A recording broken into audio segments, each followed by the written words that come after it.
Hey everyone. Well, I've been reactivated. I went and took that quiz and I took it all night to finish it within a couple of hours. So it only was $19. But anyways, I did learn a lot. I did pick up some good points and some good information. But like I said, I'm going to focus more on doing Uber Eats and maybe pick up a couple of passengers here and there. But all the things about how to get 5 stars and to do provide service, when I looked at that video, I would say that, you know, I don't know what to take from it. I mean, it's like they was like, yes, sir, yes, ma'am, yes, sir, yes, ma'am. I'm not a yes, kind of person. I'm going to treat you with respect. But customer service and providing good customer service doesn't mean you have to be some sort of shuffling slave. Like, yes, sir, master. Yes, yes, I'm not going to do that. Maybe that's what it is. I have such a strong spirit, strong personality at times that I'm not the type of person who's going to grovel. But I'm going to show you respect. I'm going to, talk to you and converse and, ask you how your day is going. But all that other oh yes, oh yes, no, it's not necessary. Not for no $3.25. Not for that. You deserve the respect. You deserve to go into a clean car. You deserve to a safe trip because I want everyone to be safe. Everyone around me to be safe. Everyone in my car to be safe. I want me to be safe. That's what I'm going to take from it. Practice driving safety techniques, being customer service focus, and basically kind of put it into the driver, into the customer's hands rather. So when they come in the car and I explain to them, um, verify who they are, of course, ask them confirm the destination where they're going, ask them if they have a preferred route, apologize when necessary, especially when Uber doesn't even account for the fact that people expect you to be there on time. Oh, your driver will be there in 2 minutes. However, you get stuck in the Atlanta traffic or something crazy. Now, I always tell people, oh, there was traffic on the way, built, a whole bunch of things. But you know what? It's all about social class systems here in Atlanta. Race is a factor, but it's social class too. I'm not going to sit here and deal with these snooty Virginia Highlands. I moved from the suburbs, inner cities, and thinking that they the only ones in the road, they the only ones entitled to be in the neighborhood and got that attitude. They sit back in your car and feel that, oh, I'm going to take Uber or I'm going to take Lyft. It's a joyride. Yes, it's a joyful, relaxing thing to do. But you're not going to treat anyone like they're your personal chauffeur. That's what I think it is. People got this mentality to thinking, oh, let me sit back. I'm in being chauffeured around. You know, one thing people need to realize: if Uber expects people to be partners in this venture, a 75-25 split, then Uber needs to treat people as such. Because I'm going to tell you now, all these price cuts, and all these catering towards the passengers, to trying to get people to ride Uber. What's the point of having people wanting to go with Uber and Lyft if you don't have enough people to pick up people who want this service? Now, this weekend is the Atlanta Midtown Music Festival in Piedmont Park. So, as you know, that's going to be a hectic time. Everyone's going to be out there getting Uber, because Piedmont Park, let me tell you, you're not going to find no parking.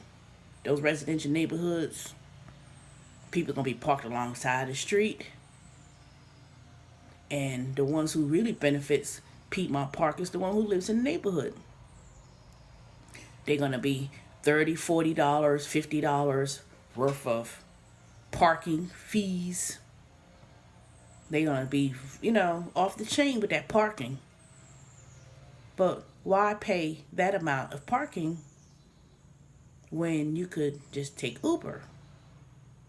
Just take Uber to Piedmont Park and get there as close as you could get, because that's what's going to happen. So I'm going to be out there tomorrow. I didn't make no money this week. I made $28. I only drove one day, Tuesday. After that, I had no other days that I drove, because I've been taking this course at Udacity at Google Fiber. So right now I'm about to leave in a few minutes to continue my course, because I can't study at home. I mean, I can, but I need to be in the presence of other people, pick up some techniques, and learn and ask questions with the instructors who are there. So I only have, next Saturday is the last day, so I have to finish 5 projects total. So I have 4 more to do. I already submitted one yesterday, but I haven't received anything back. But I'm quite sure they're going to tell me to redo the recordings, but hopefully I'll get it back sometime today, and I'll go back and redo it. So my goal today is to go to College Park, go down to the Google Fiber facility, continue my lessons to become a fiber optic installer, so I could begin a new career, because that's what it is. This is going to be a new career for me. It's going to be something different, and yes, it still involves customer service. Anything you do with people, providing a service, whether it's driving, whether it's going in their house installing fiber optic network cables, whether it's selling ice cream, whether it's selling shoes, groceries, whatever. All of that involves customer service. So one thing that I'm learned is customer service means, good customer service means that customer is treated with a 5-star service, for which the service in which they are paid for, and what they're paying for is good service, courteous professionalism, safety, and fulfilling their needs in a reasonable, timely fashion.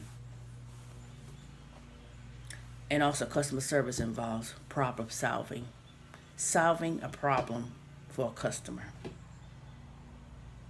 Whether that problem is getting them from point A to B, whether that problem is fixing their internet service, whether their problem is finding a dress for a wedding,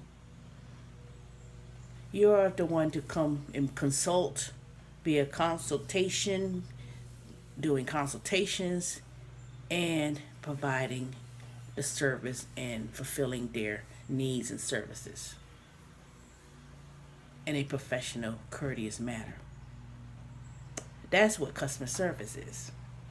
So, customer service is not the customer's always right. That's not true.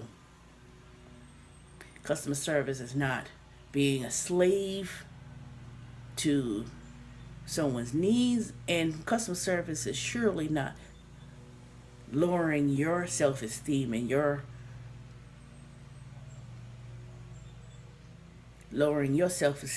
or succumbing to bad behavior from the other person. Not groveling, not, yes, man, let me go ahead, let me hurry, get that suitcase for you. That's not customer service. That's being a slave. Sitting up there bowing on, oh, yes, some master, yes, some, yes, no. Yes, ma'am, yes, sir. I grew up in the South, and it's respect for people to say yes, sir, yes, ma'am, but I never really liked to say it as a younger child. I didn't like saying it with my grandparents, and I know that would have caused a lot of slaps or switches, but I'm not going to say yes, sir, yes, ma'am, yes, sir, yes, no. Hi, how you doing? My name's Teresa. How are you doing, Emily? How are you doing, John? How are you doing, Eric? I'm driving you today, and that's it. And I'm going to do all that less talking. If they're a chatty person, yes, I'm going to converse with them, have fun. And basically, that's how I'm going to do it. So I'm giving another chance to drive with Uber. So I'm going to see what I'm going to do this weekend and manage my time better. I'm not going to stress myself out because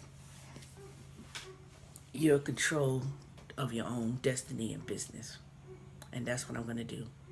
So I will talk to y'all later, and I'll give you some further updates. Bye-bye.